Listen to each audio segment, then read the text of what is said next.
Historic Commission.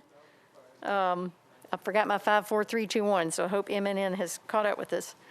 I am co-chaired by Councilmember Brett Withers, and we'll figure out a way to give him a mic when he wants to speak. Could y'all swap? Yeah. Okay. Could y'all swap? Great. We'll rearrange the furniture for a minute. And I would like to turn this over to Greg Claxton of Metro Planning, who is spent a whole lot of time getting the capital improvements budget organized. Our goal for today is to discuss a prioritization process for items in the capital improvement budget, and from that, Mr. Claxton will take the information that we provide to him in the next 2 weeks and come back with a prioritized capital improvement budget that will then be used in the next capital spending plan that is put together. So, Mr. Claxton, I'm going to turn it over to you. Great. Thank you so much, Councilmember. Good evening, everyone. Greg Claxton with the Planning Department. I'm going to walk through background and context on the very lengthy report on projects in council districts from the CIB, including new councilmember requests for FY23.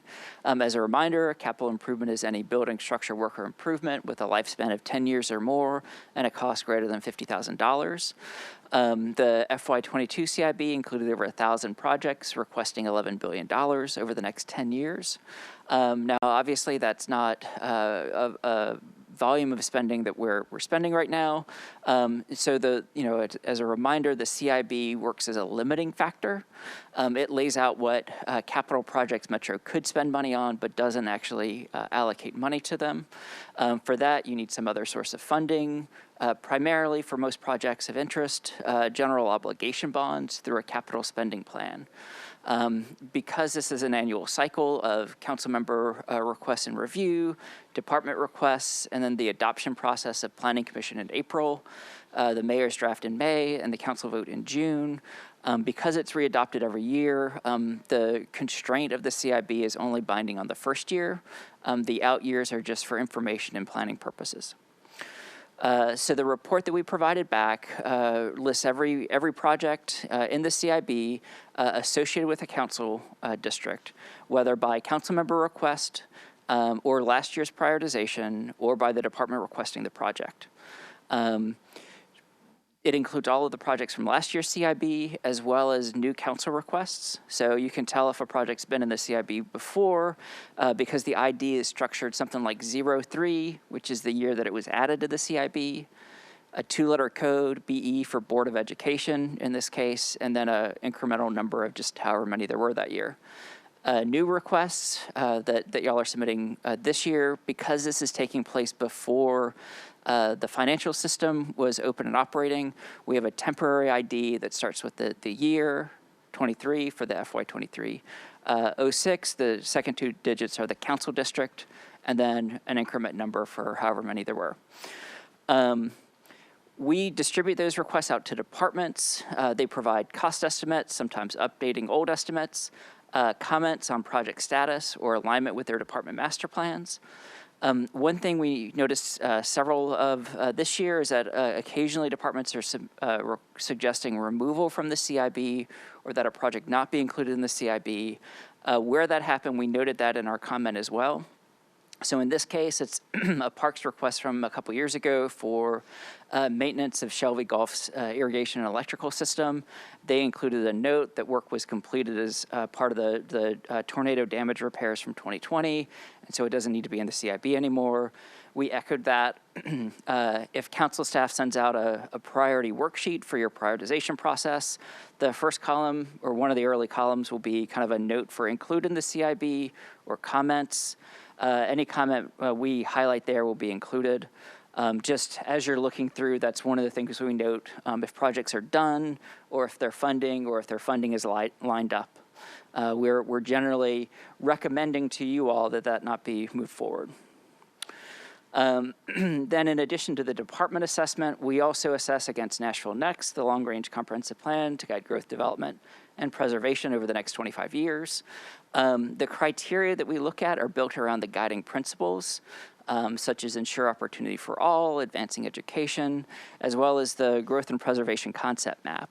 We score every project for whether it serves kind of a part of the green network through a low impact use, whether it serves existing neighborhoods by kind of level of service tied to that neighborhood, or if it's serving and sort of helping to strategically steer Nashville's growth into our centers and corridors.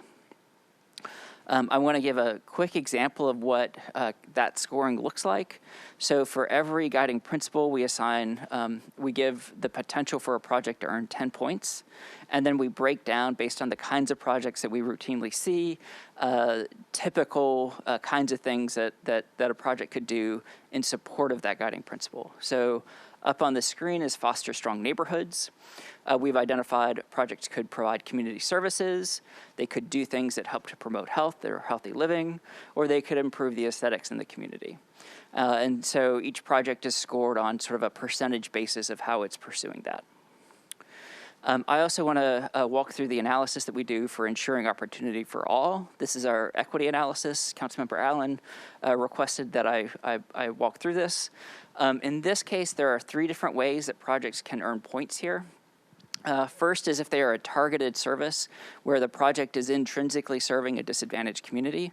So in this case, the Harris Hillman School for students with disabilities, Head Start centers for children from low-income families, or we kind of put transit in this situation as well because it's providing kind of a critical service, even though it's not only used by low-income households, it's critical for them. So that's anything that we feel that we determine to be a targeted service earns all 10 points. Second, we look at department plans that include equity as a factor and assign those 5 points. And so in this case, like the walk and bike master plan, where they have their sidewalk prioritization, equity is one of the factors that they look at, a set of demographics. And so we kind of assign the program for that, not an individual sidewalk, but the program we score for 5 points. The contrast would be something like the paving program, where our understanding is that NDOT really only looks at paving condition. So it's not a factor there, so we wouldn't score it here. The third one is projects that aren't intrinsically serving a disadvantaged community, but may based on the community in which they're situated. And so here we look at 8 demographic characteristics. This is an analysis that's rooted in prioritization that the MPO has done for a number of years. We're looking at kind of the percentage of the community by census block group that is a minority community, Hispanic, people with disabilities, or seniors, or households with limited English speakers, households that are below poverty, without a car, or single mothers. And so we kind of add all of those percentages up and scale it throughout the county. You can see kind of county-wide what that pattern is here. Then we look at where the project is and what it's serving. So about a half-mile area around sidewalks, but larger for something like a park or a fire station or a library. We tally up kind of the overall kind of disparity percentage, and we look at anything that's serving above the average for the county and score it on this. And we scale it from kind of the countywide average up at 50% up to 100% for whatever is the highest scoring project. And so looking at the areas above 50%, that's this pattern here.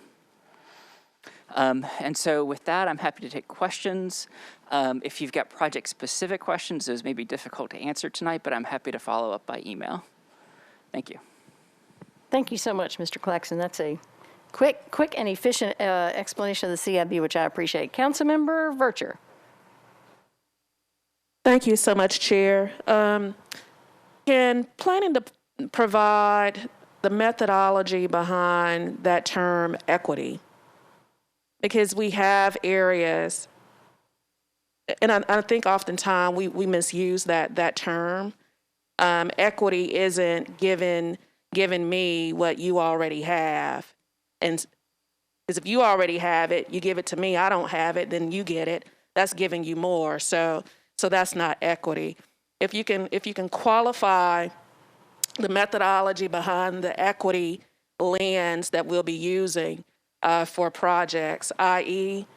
Sidewalks, green space, parks, bike lanes, And I'm asking that because I represent a district, and we just received bike lanes. That was up under Mayor Megan Berry. So what was that, Chair? 20? 15? I forget. We're on like our 150th It's a different mayor decade. in 6 years. So yeah. So whenever that year was, that was the first time the district received substantial investment as it relates to just any type of infrastructure, and that was 18 years. 18 years of under resource. So how do we bring communities such as the district that I represent, that's 18 years under resource, how do you bring us up to be equitable with other areas in the city? And if you can clarify what that methodology is. Thank you. That's a great question, Mr. Claxton. Sure, thank you, Councilmember. So I think there's two different levels operating in that question. One is kind of within the CIB, the analysis that we do to test alignment with Nashville Next, which is the kind of approach on the screen where we look at kind of, is it something that's intrinsically serving a disadvantaged community versus what's the kind of community demographics. That's kind of the approach that we've taken.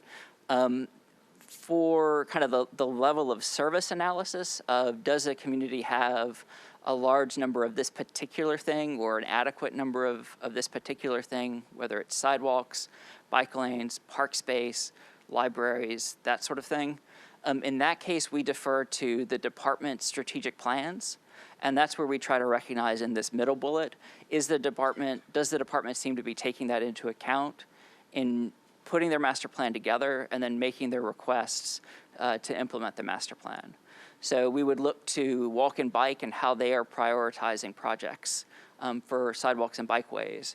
We would look to kind of plan to play and how they're prioritizing. Like, is that a factor that they're taking into account? And so it's operating at I think, two different levels. And we try to recognize that, but also recognize that it's tough to bring the nuance that I think is really critical in equity to kind of a scan of 1,000 projects. And I would add there's now a third layer that the Department of Human Relations has, that Andrea Blackman has hired. I'm forgetting her name. It was tricky to pronounce. But we now have an equity. Greg, can you tell me what her title is? I don't recall. Okay, well, there's her now title. a PhD in the department who is in charge of creating the equity lens for each department.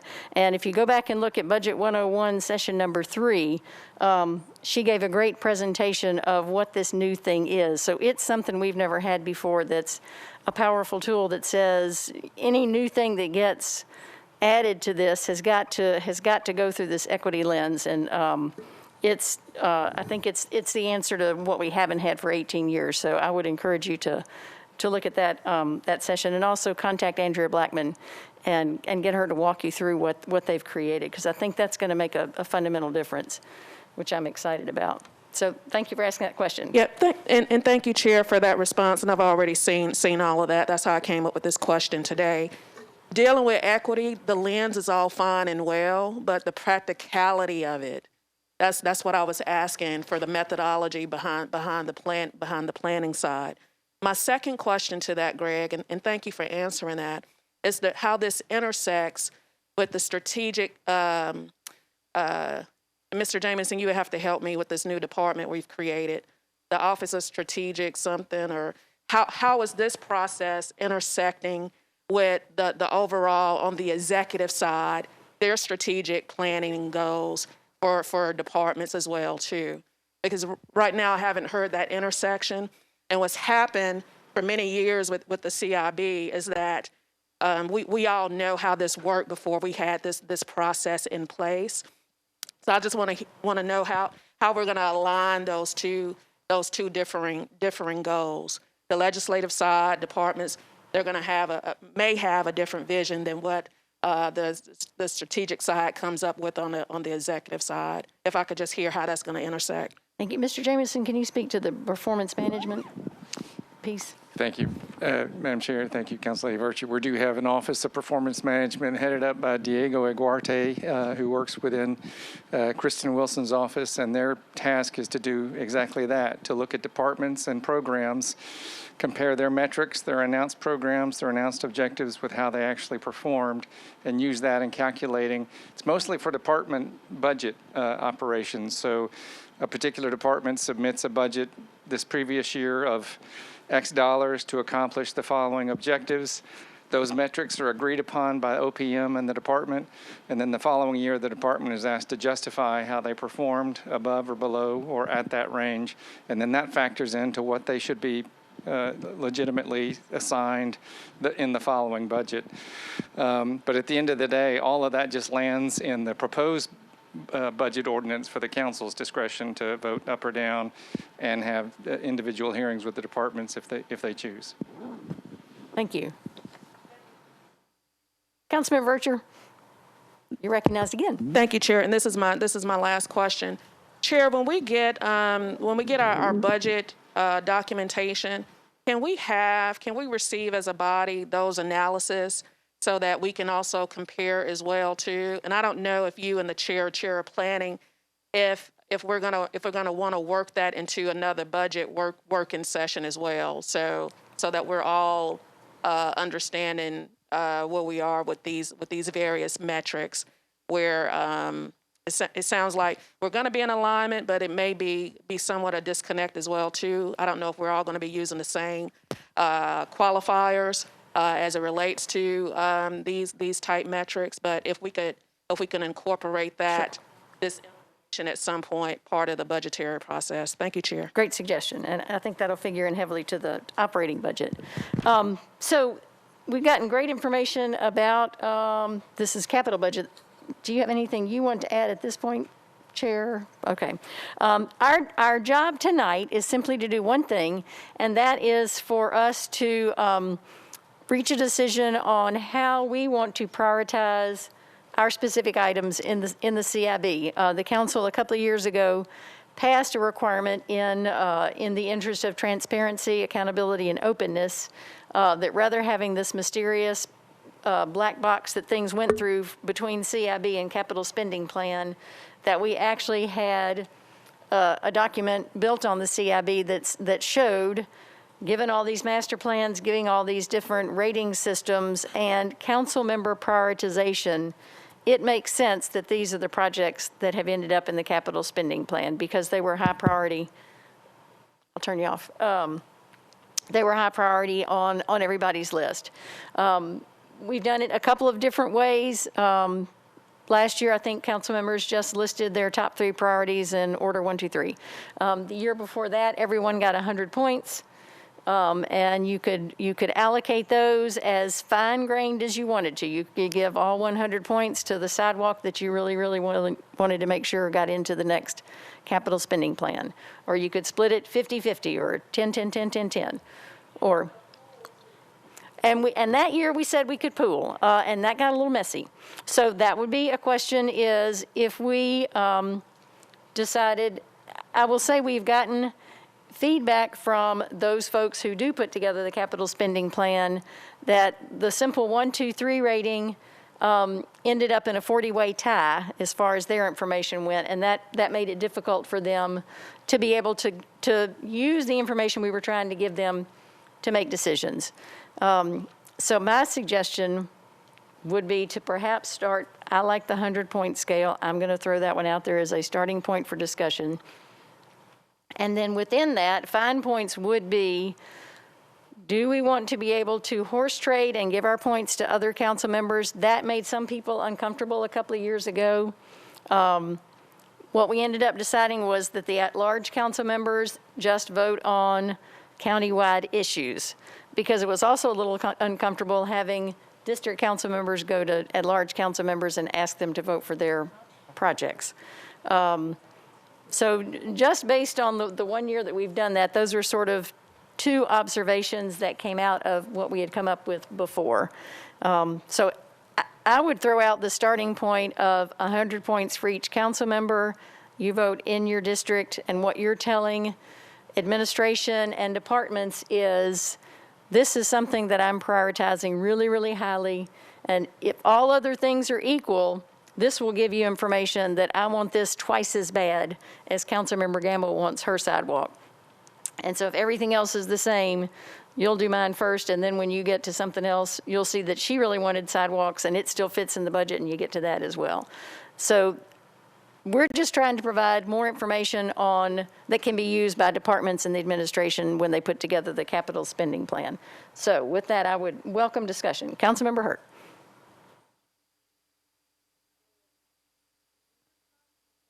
Whoops. Go by what council members specifically say that they want, but just look at where it's needed the most. And that is what we ultimately ended up doing. I mean, that's why Mr. Claxton spends so much time on his rating factors, which is important. So he shows the equity for demographics or for where things have not been provided in the past, and that is a key piece of this weighting factor. So that piece is there. You're exactly right. That's very important. What we are also then providing is within each district, what does the district council member and their neighbors prioritize within a district? So what happens when something has been on the list for years and it's never come to fruition? So eventually it's taken off, it still is needed, but something else has taken priority because you got a different council member who's looking at something different. So how do you go back and fix that was already there? Good question. It's the responsibility of the district council member to look at the list and make sure things don't drop off that shouldn't drop off. I mean, I've gone back through my old sidewalk requests. I mean, that's the biggest thing that came up in District 18, and made good and sure that ones that had dropped off got put back on. But come on, Councilmember Allen, I appreciate that, but you know, when you get a completely different council member in a different district that has different priorities, it's not consistent across the board. So as far as I'm concerned, it's always a hurry up and wait kind of thing, or it is we're going to drag it out long enough for it to no longer be important. So, I think it still becomes disproportionately distributed when need be. It's like I remember when I was assigned District 1, and we were talking about the sidewalks in front of Robert Lillard School because it was horrible. Now the school is closed. But that means that district has not seen any real type of attention when it comes to sidewalks in a very long time. Thank you. Councilmember Druffel. Hello. Yeah, thanks, Yeah. Chair. Is there anything that we could get as a report to show maybe in the last 3 to 5 years where all the money by district went? I'm curious because, we're not clearly a high priority district, but I'm just curious, where's the money going? Because they hear from everybody, I don't get anything in my district, I don't get in my district. Yes. And we don't get anything in our district, and it's been 20 years probably. So I'm curious where it's going. Yes, and I'm going to ask somebody to help me out with this. But if you go to the finance department, there are more reports than you can ever possibly get through. But there are configurations, and I'm going to ask somebody over there to help me say which one it is.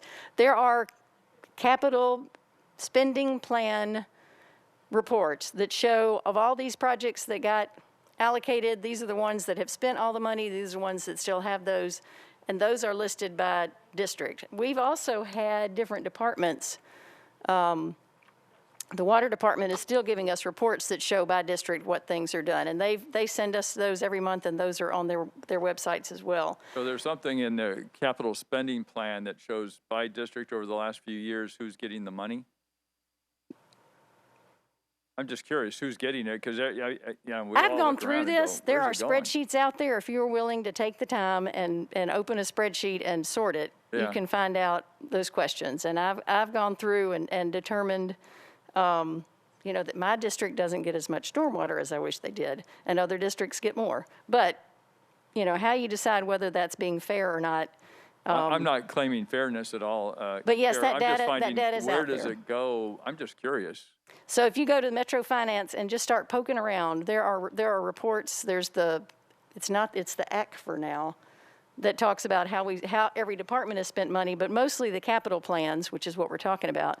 If you go to the capital budget plans and look at reports on those, there is great detail on how that money's been spent. And I will ask the treasurer if they can provide some of that. It'd be nice if we could just get that without having to work so hard to get it. It's a lot of numbers. We'll Okay. get it for you. Thanks, I appreciate that. Ms. Darby. I just was going to let you know that on the finance website, there's a pull down. You kind of have to do 2 clicks to actually get to the pull down, but there's a pull down called Documents and Resources. And once you get in there, you can find the area where you click to go over to Capital Spending Plan. I would be happy to send you the direct link if you would like, and I can send that to all the council members just so Yeah, and it's it not shows one by person. district over the next few years. Okay. This actually has all the capital spending plans with the exhibits that go into it. So you might have to do a little extra digging to find the districts. But there are some other reports down in this document that you might find. Okay, thanks. That's a great Illuminating. suggestion. We'll find what you're looking for and send the link to that so people can see that. I think that's important information. Councilmember Gamble and then Rutherford after that. Thank you, Chair.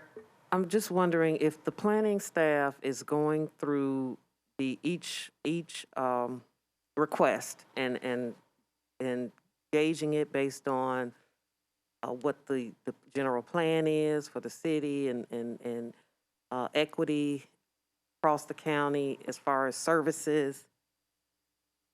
And they are prioritizing projects based on that. How does the council member request supersede that? Or and is that something that that may need to change? That's a great question. If you've got the answer, Mr. Claxton, that'd be amazing. So, am I on? You are on. Thank you.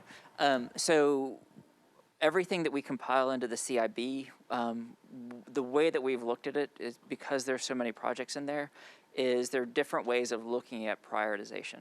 So what we try to do is compile a block of sort of priorities in the middle of each project that reflects how the department has prioritized it, how the planning department has sort of assessed it against Nashville Next, and then if there's a council member prioritization, kind of what that priority is. And so all of that is available to the administration, to council, and the public to understand kind of how these different ways of looking at priority come together and sort of see where there's overlap. My understanding is not that our prioritization takes precedence or another prioritization takes precedence. We try to get everything together so that people can see it all in one place. There you go. So to follow up, the council member recommendation or prioritization helps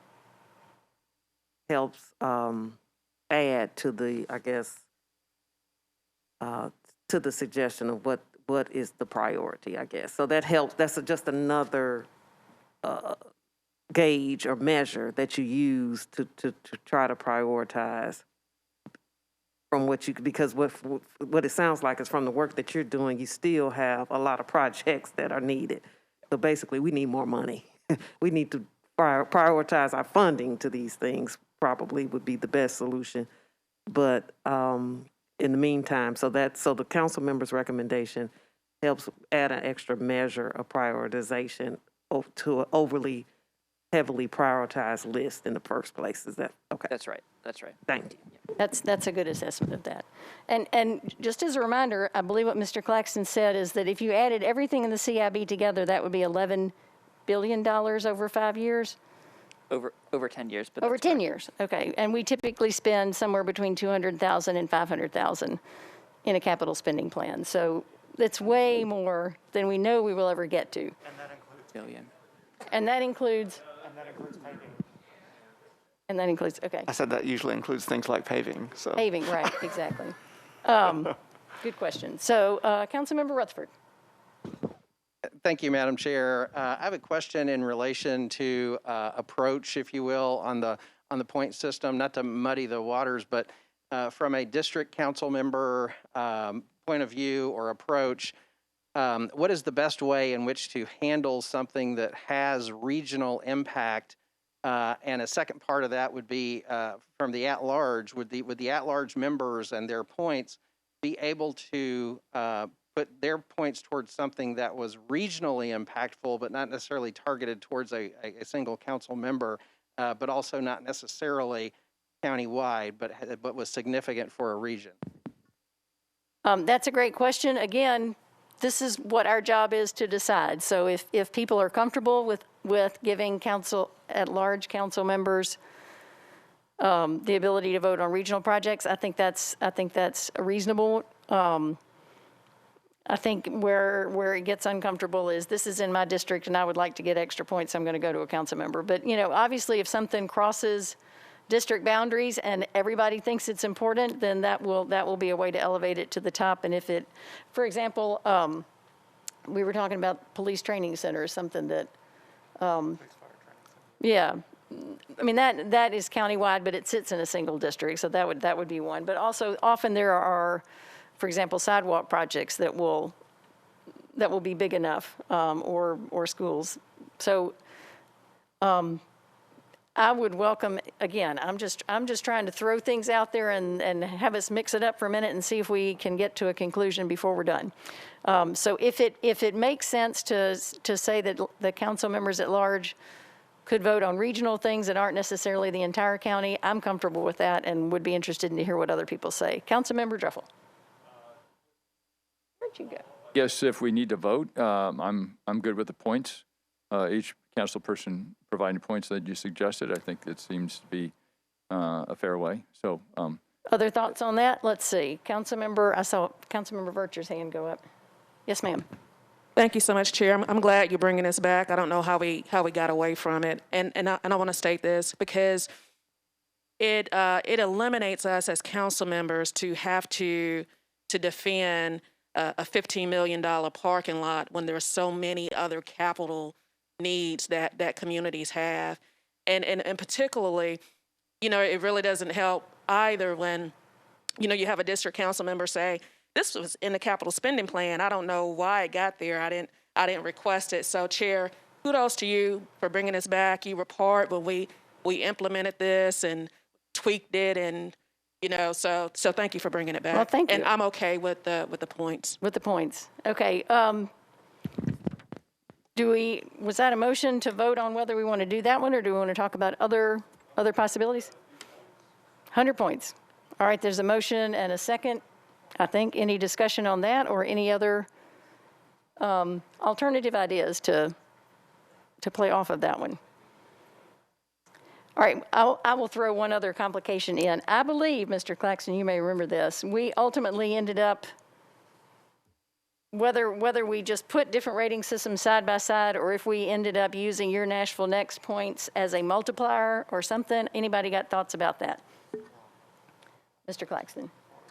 I believe at the time, and we would continue to recommend against using it as a multiplier. Okay. There's two major kind of limitations that you need to sort of interpret our point system. The first is that it scores very highly projects that kind of can be counted on to do a lot of different things. So a park or a sidewalk, we can identify a lot of different kinds of benefits. However, it doesn't score as well projects that do one really big thing, such as the emergency communication center or a fire station. So it's a little wonky. You need to kind of read the priority there with that in mind. The other thing it does is it doesn't do very well is capture scale. So a local street intersection will score very similarly to a large interstate interchange. So we recommend using them in tandem, but not multiplying them together. Okay, thank you. That's very helpful. Okay. So good. We've answered that question, I think. Other comments? Councilmember Van Rees. Yes. Do you sometimes feel old because of all the different ways that we've had done this program and coming back to it? I know that I believe it was in 2017 when we were able to kind of share some points. There was some camaraderie in regard to that as well. It wasn't as competitive, I think, as some people were concerned that it would be. I know that since that time period, I remember Councilmember Pardue and Pridemore working with me on getting the park behind the Madison Library through. It was like the #1 scoring thing, and it's still waiting to be done. Oh, no. So it's still it's the idea of having even though a project like a park or a library or something that sits in a district that serves way more than just the one district, whether or not some of those multipliers are being engaged. When you look at a lot of the streetscaping, it's like when someone says, "Oh, I didn't even put that in there," somebody else put it in there. It's because of the road happens to go through your district right now. We have a lot of districts changing. And by the time some of these things actually are built, they'll actually be in different districts. And so I kind of am interested in hearing feedback in regard to making sure that the council members that will be representing those areas or are supposed to be representing those areas in the future do have the opportunity to collaborate in regard to prioritization. The other thing I wanted to mention was a lot of these projects, what we've been able to successfully do on the aforementioned park is to work with outside facilitators, such as the Civic Design Center, funding from the Memorial Foundation to get things ready, construction ready, documents ready. And I don't know that there's any way to prioritize based on readiness, as opposed to just, yeah, this is a great idea, it hits all the boxes, great point, but this one's ready to do right now. This one's going to take a little bit longer to do. And I don't know whether or not there's an opportunity to kind of have a readiness score in regard to this as well. I know that, thank you, that's a really good comment. We did have a meeting, and I will send the date out of that meeting, where the key departments that do capital projects talked about their prioritization processes, just so we could sort of think through how ours fit with that. And I would recommend folks watching that one as well, because they talked about that very thing, that part of what makes things efficient economically is being opportunistic. And if this one all of a sudden is ready to go, it makes sense to do it now. So I think that's a really important part, and that may be more in the realm of departments to make that decision than council members. But they do look to us, I think, and if we're doing our job right, we're looking to our constituents to say, y'all tell me what's really important to y'all, and use that as part of your process to figure that out. So I would welcome more comments on the collaboration on points. I'm gonna put it that way, as opposed to any kind of connotation sort of word. Any other thoughts on that? Councilmember Vercher. Thank you, Chair. And I hate to sound contradictory because I usually don't sound that way, Never. but I'm okay with that as well. Okay. That's very collaborative. Okay. I appreciate that. I'm hearing that we are comfortable with allowing our points to cross district lines, especially since we know they're all doing crazy things in the near future anyway.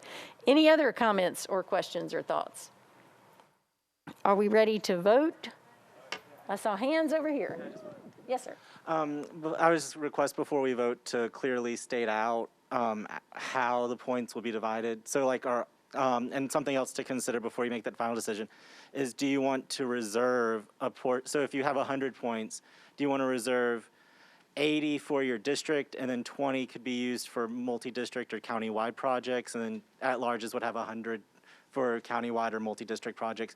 Or do you want to leave it to where if you want to give all your points out of your district, you could do that if you wanted? And so I just think that would be something to consider before you make your final decision. And then before we do the vote on it, to clearly explain it so people that aren't in attendance tonight or the members of the public, when they watch this video later, can have an understanding of how you got to this process and what we're doing moving forward. Great point. Councilmember Cash, was that a raised hand or a stretch?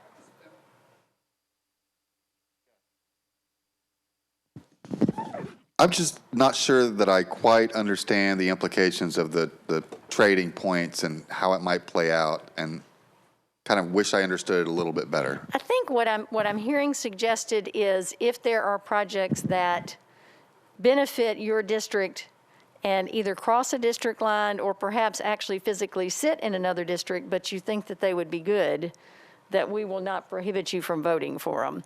I would like to discourage going to someone else and saying, I'll take you out for a steak dinner if you'll give me 10 points on this project that I really want.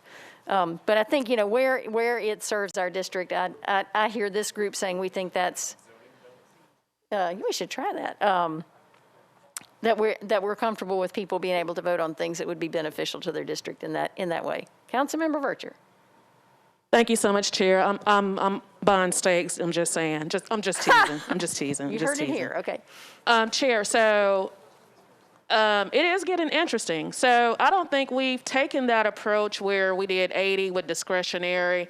I think it was just and Brett, you can correct me. I think it was just all one 100-point pot. But I like that idea where the ceiling for your district is 80 points, and then you could utilize the remaining 20 for countywide or that regional approach. And I think that gets us to that collaboration. What we were actually trying to get to anyway when we developed this process was for council members to actually collaborate on the capital spending plan. What's your thoughts, Chair? I am all for flexibility. I would say. Oh, Chair, look, before I forget this too. Yes, ma'am. Because he's not here, Councilman Mendez. So if we're going to do the 80-20, I think the at-larges should only be limited to 20 points. Total? Yes. No, that'll skew it, Chair.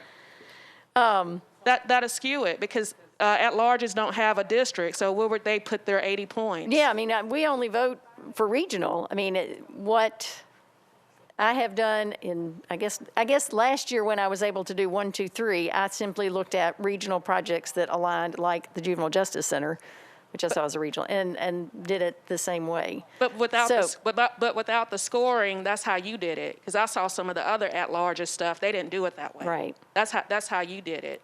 So if we want it to be so that your points isn't weighted more than a district council member's points, that regional bucket needs to be just 20 across the board. Because if we're going to do the 80-20, if we're going to do that, are we? I'm only getting 20 points for countywide. Right? That's all. That's right. I hear you. Recognize the legal table. Yes, I would recognize the legal table. Ms. Darby. To the extent that there's going to be any sort of horse trading that happens with your points, that'll need to happen in a publicly noticed meeting. And so perhaps we can schedule a work session or something of that type in order to have those types of internal intra-council member discussions. Thank you. Good point. And I think what we are, well, there are different options that we're talking about here. So, Councilmember Vercher, I never even turned you off. Thank you so much, Chair. I don't like that term horse trade because that's not what we do here as legislators. We collaborate. So this process, just background for the viewing audience, we came up, Councilwoman Allen, I think you were part of it, Councilman Perdue, Councilwoman Sherry Weiner. It was just a lot of other council members that when we came up with this scoring process to make it more collaborative. When we first came on, the capital spending plan was just presented. We didn't know what was in it. Sometimes, if you happen to be that council member that received a phone call from the executive side, then you knew. Sometimes you got projects in it, sometimes you didn't. So the capital spending plan, this process became our voice. This process is our process for council members, like the chair indicated earlier, for us to be able to communicate to the executive side what our priorities are for the capital spending plan. And then you can go back to your respective constituents and educate and advise when they have questions. And we just saw this play out with the parking lot zoo. And I'm not picking on anyone's district, but we just saw that play out with that $15 million parking lot. This provides you a means of being able to communicate with your constituents why a certain project happened.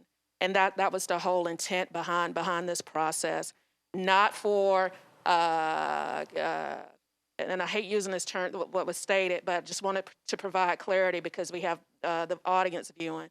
We don't horse trade when it comes to spending your dollars. It's more of a collaborative spirit. Thank you, Chair. Thank you. Yeah, and just again, in the interest of openness and transparency, so people can understand how things were prioritized. So we have, I think I hear two proposals in front of us. One is 100 points to allocate as you see fit. One is an 80-20 split. 80 would be in your district, 20 would be regional, and at-larges are limited to 20, which hurts my feelings. Councilmember Van Rees and then Cash. I think we would need to define regional, because I think that the 80-20 idea is not just a regional, but completely different. It could be very district specific. That 20 can go wherever you feel like it needs to go. Anywhere it might be you in want a it to go. neighboring district. It might be clear across town. Similarly, in regard to equity that was mentioned for the at-large members, they could quite literally invert that. So instead of 80-20 for the district council members and 20-80 for the at-large members. So the at-large members can put 20 points in a particular district, but then the other 80 has to be what you determined as regional. Then that might be a solution that you're looking for. But I would like a definition of regional. Regional. Is affecting more than one district enough to be regional, or does it need to be 5? Or I think almost everything in the CIB has more than one district on it. That's probably true. Other thoughts on what constitutes regional? Yeah, it's a county-wide impact. Is that what you're? The countywide stuff is pretty straightforward. I mean, it's when it's, does it need to be 5 districts or 10 or 2? Any thoughts on that? Or, I mean, do we need to be that formal about it, or can we just say, you have 100 points, use them wherever you want to? Councilmember Syracuse. Thank you, Chair. Regionally could be within your community plan. Of which, yeah, within your community plan. But again, I think the Juvenile Justice Center is a good example. Councilmember Van Rees. Clearly, there are many options here. Any thoughts on Councilmember Pulley? Excuse me. Are we debating whether to go 80-20 or 100 points? My weigh-in on this would be, district council members and at-large council members have completely different roles, and we as district council members are so caught up in what's going on in our district as our first priority, and what we do as district council members, as you well know, having served in both of these roles, that, I think we're all pretty much advocating as district council members for projects in my district, and I just as soon have my full allotment of points to advocate for that position, either be it in my district or be in another council member's district, because all of these projects are so very important to the 35 districts we all represent. So that would be my position on that. Thank you. I appreciate that. So, Councilmember Withers. I'm inclined to agree with that view. I mean, I think that, Shelby Park is in District 6 and 7. Main Street, Gallatin, goes through 4 council districts just south of Briley. I mean, you know what I mean? So I just feel like there already are opportunities for folks to collaborate on things that improve a corridor or a regional park or a school or an asset. That I think just giving the council members the points, and hopefully they know what's important to them. I mean, it could be, I think Councilmember Van Rees gave a really good example. In prior administrations, the Madison area was blessed with a new police precinct and some other resources over there. During Councilmember Van Reese's term, we've had improvements to the library, parks, right? All of those have helped the Madison region as a whole, and even,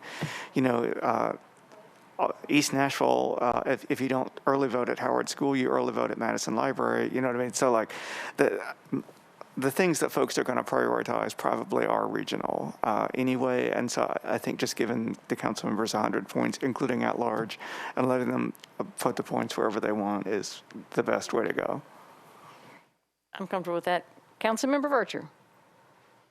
Can we go ahead and vote? And I think Chairman Withers summed it up. We'll just do the 100 points across the board. Let's vote on that option, and if it doesn't pass, then we'll come back and talk about another one. It's your committee, Chair. That's what I do. We do what you like. We had a motion for 100. We've had some other suggestions that we can talk about if we don't like that one. So let's vote on the 100-point system, and then we'll evaluate after this vote. So all those in favor of 100 points, raise your hand. That's a lot of hands. 1, 2, 3, 4, 5, 6, 7, 8, 9. I see 9 in favor, 2 thinking of other options. That is a majority. So we are going with you're not on the committee. All right, so we're going with the 100 points that each council member can spend as they see fit. The expectation is that they will represent their district well, and that may include things that are adjacent to their district that serve their district, that it's at their discretion. Council members at large get 100 points. They are expected to vote on things that benefit countywide or very large regions. Does that sound like I've described what we think we want to do? All right, now, Mr. Claxton, will you tell us about the timing on this? I'm sorry, Mr. So now that the prioritization process has been established, tomorrow our office will send out a spreadsheet where you can put your various points on various projects, and then it should total up to 100. And then you'll send that back to us by Tuesday, February 22nd. And then Greg will work on a brief report just showing which projects were the most prioritized and submit that so you guys can take a look at it. And then we'll have a very short joint meeting on February 28th prior to the March 1st meeting just to accept that document. So that's our regular scheduled committee meeting day anyway. Yes. So you can remember on 2/2/22, at 2/22, your prioritization is due to Mr. Claxton and Plan, or do we send it to Matthew? That is due to Matthew. Any other questions or comments? Thank you for a good discussion, and we will see you. Happy Valentine's to everybody. We're adjourned. Who else would we want?